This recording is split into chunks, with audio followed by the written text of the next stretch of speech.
You've been searching for something your entire life. Peace, happiness, enlightenment, fulfillment, whatever you want to call it. You've read the books, watched the videos, tried the meditation apps, attended the workshops, followed the teachers. And the more you search, the emptier you feel. Here's what nobody tells you. The search itself is the problem. The very act of seeking peace is what's preventing you from having it.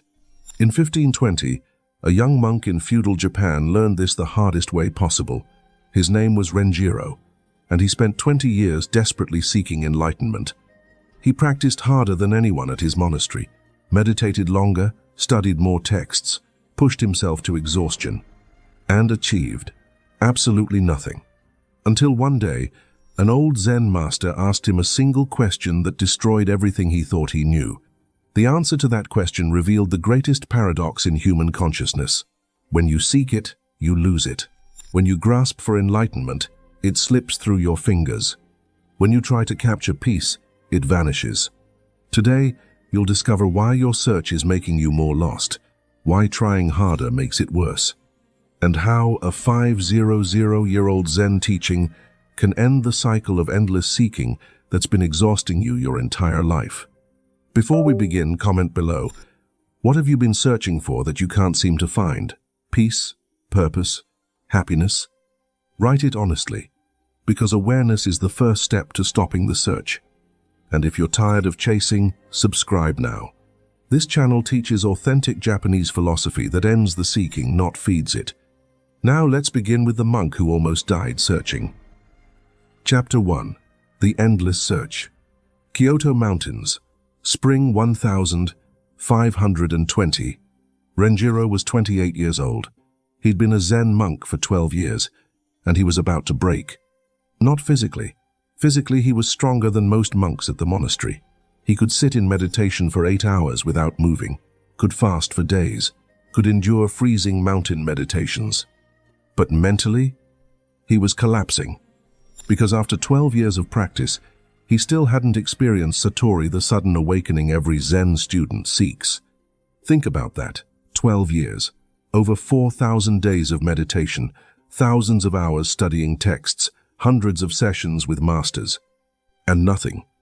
No breakthrough, no enlightenment, no moment of clarity, just more seeking. Every morning, Renjiro woke at 3 a.m. for zazen meditation. He'd sit until his legs screamed, until his mind became a battlefield of thoughts he couldn't control, until exhaustion forced him to stand. Then he'd practice walking meditation, study koans, meet with his teacher, all day, every day, seeking the enlightenment that never came. His fellow monks whispered about him. Renjiro seeks too hard. He'll burn himself out. But he couldn't stop, because stopping meant admitting failure. Stopping meant the last 12 years were wasted. So he sought harder. Here's what was happening in Renjiro's mind, and maybe yours too. He believed enlightenment was somewhere out there, something to be achieved, attained, captured, won. So he created a mental image. Future enlightened Renjiro. That version was peaceful, free, awakened. And current Renjiro? Not good enough. Still seeking, still incomplete. The gap between who he was and who he wanted to be drove everything. Every meditation, every practice, every desperate attempt to become something other than what he was. You know that feeling? When you're constantly trying to improve yourself, reading self-help books, watching motivational videos, trying the next technique, the next method, the next teacher, always chasing the version of yourself that finally has it figured out. That was Renjiro, except he'd been doing it for 12 years, and it was destroying him. Chapter 2. The Master's Question. The breaking point came on a spring morning. Renjiro was meditating in the garden. Hour 6. His mind was in chaos, thoughts attacking from every direction, doubt, frustration, self-judgment. Why can't I do this? What's wrong with me? Everyone else seems to get it. I'm failing. I'm worthless. I'll never be enlightened. Master Hakuin, an elderly Zen teacher, happened to walk by. He watched Renjiro for a moment, the tension in his shoulders, the strain in his face, the desperation in his posture. Renjiro, Master Hakuin said quietly, "What are you doing?" "Seeking enlightenment, Master." And how is that working? The question hung in the air. How was it working? 12 years. No progress. More suffering now than when he started. It's not working, Master. I don't know why. I practice harder than anyone. I follow every teaching, but enlightenment keeps escaping me. Master Hakuin sat down beside him. Let me ask you something. What are you using to seek enlightenment? My mind? Correct. And what is the mind? Renjiro recited the teaching. The mind is the source of all illusion. The mind creates the self that doesn't exist. The mind... He stopped. Wait. You're using the mind to seek enlightenment from the mind. Master Hakuin's eyes twinkled. That's like trying to wash blood with blood, or a sword cutting itself, or teeth biting themselves. Renjiro felt something crack inside him, not in a good way, in a terrifying way. But if I can't use my mind to seek enlightenment, how do I find it? And here's where Master Hakuin said something that sounds completely insane. Stop seeking. What? You want to know why you haven't experienced Satori after 12 years? Because you're seeking it. The moment you stop seeking, it's there. And, you know. Renjiro felt anger rising. That's ridiculous. If I stop seeking, how will I ever find it? Master Hakuin smiled. Exactly. Now you're beginning to see the problem. Chapter 3. The Paradox. That night, Renjiro couldn't sleep. Master Hakuin's words circled his mind. When you seek it, you lose it. How does that even make sense? If you want something, don't you have to pursue it? Isn't effort required? Isn't discipline necessary? But then he remembered a teaching from years ago. Something about the ego. The ego, the false sense of self, desires enlightenment. But enlightenment means the dissolution of the ego. So the ego is seeking its own destruction, which it can't imagine because it can't think beyond itself. It's like a tyrant seeking a peaceful kingdom. But the kingdom is only peaceful because the tyrant is gone. His presence is the problem. Think about your own seeking for a second. Who is seeking peace? Your anxious self. But peace means no anxiety. So your anxious self is seeking not to exist, which it can't do, because it's seeking. Who is seeking happiness? Your dissatisfied self. But happiness means no dissatisfaction, so your dissatisfied self is seeking not to exist. Do you see the trap? Renjiro saw it, and it broke him. Because if seeking enlightenment prevents enlightenment, what the hell was he supposed to do? He'd spent 12 years building his entire identity around seeking enlightenment. It was who he was. Remove that, and who was left? The next morning, Renjiro went to Master Hakuin. Master, I understand the paradox intellectually, but how do I actually stop seeking? You can't. What? Renjiro, you're still seeking. Now you're seeking the method to stop seeking. It's the same trap, different disguise. Then what do I do? Master Hakuin's response was simple. Sit. Chapter 4. The Practice. Sit? That was Master Hakuin's entire instruction. Sit. Not sit to achieve enlightenment. Not sit to stop seeking. Not sit to become peaceful. Just sit. Renjiro didn't understand. I've been sitting for 12 years.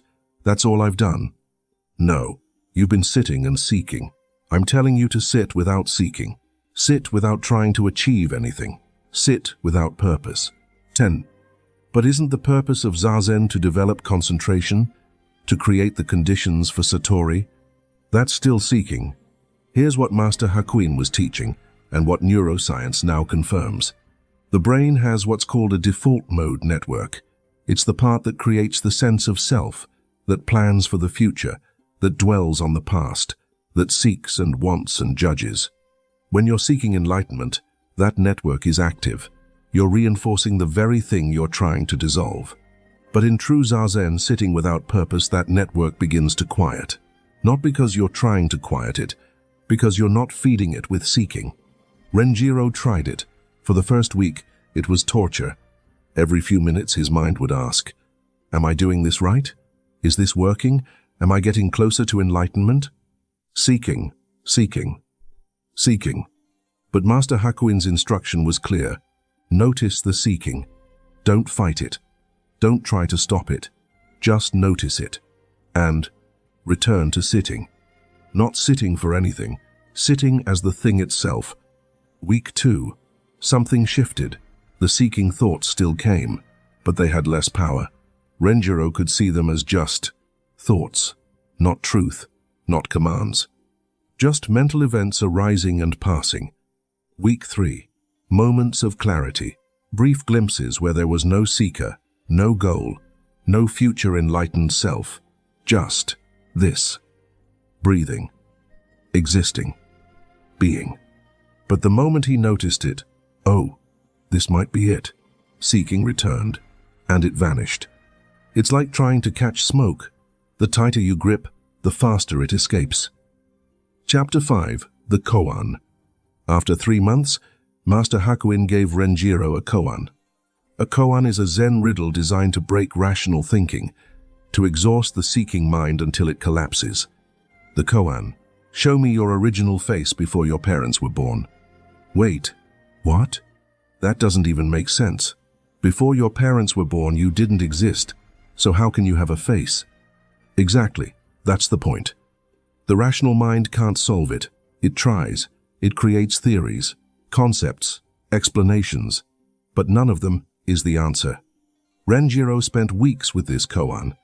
He approached Master Hakuin with different answers. My original face is Buddha nature. No, that's a concept. Show me the actual face. My original face is emptiness. You're still thinking. Stop thinking and show me. My original face is this present moment. You're describing it. I said show me, not tell me. Every answer was rejected, because every answer came from the mind, from thinking, from seeking. After 3 months of this koan, Renjiro was exhausted.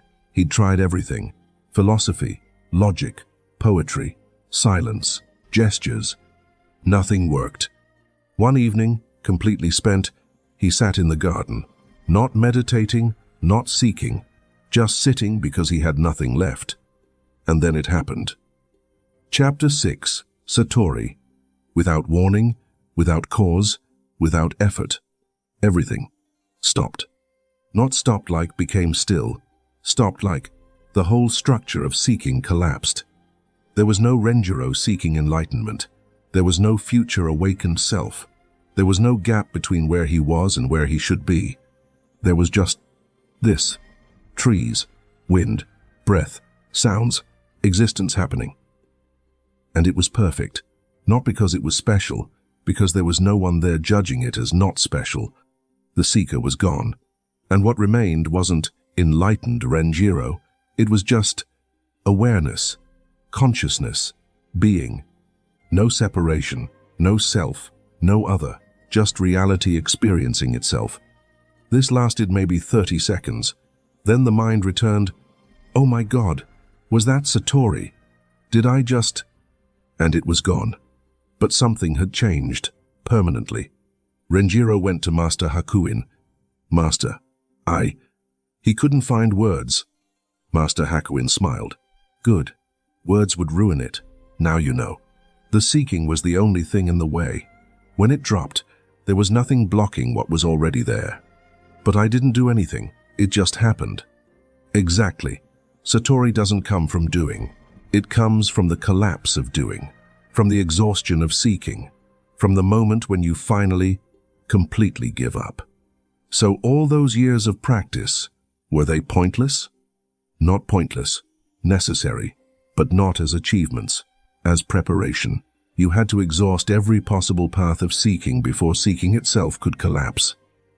Chapter 7. The Teaching. Years later, Renjiro became a teacher. Students would come to him, desperate for enlightenment, just like he'd been. And he'd tell them the same truth Master Hakuin told him.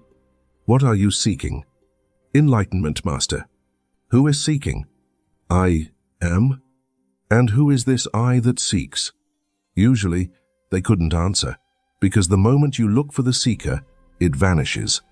The I that seeks enlightenment is a mental construct, an illusion, a story the mind tells. And that story is the only thing preventing enlightenment. So when students asked, "How do I become enlightened?" Renjiro's answer, "Stop trying to become anything. You already are what you're seeking, but you can't see it because you're too busy seeking it." "But Master, how do I stop seeking?" You can't. Any attempt to stop seeking is more seeking.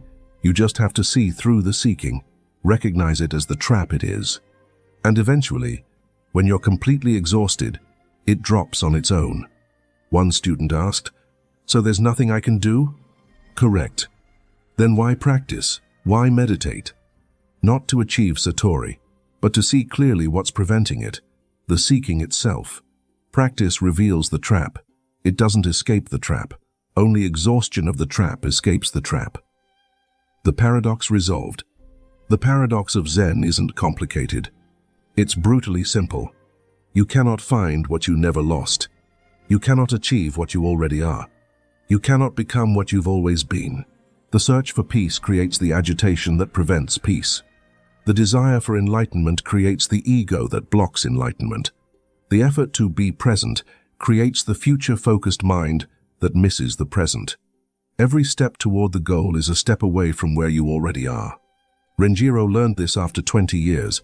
You can learn it now. Stop. Not as a technique, not as a method, just stop. Stop improving yourself. Stop seeking peace. Stop trying to be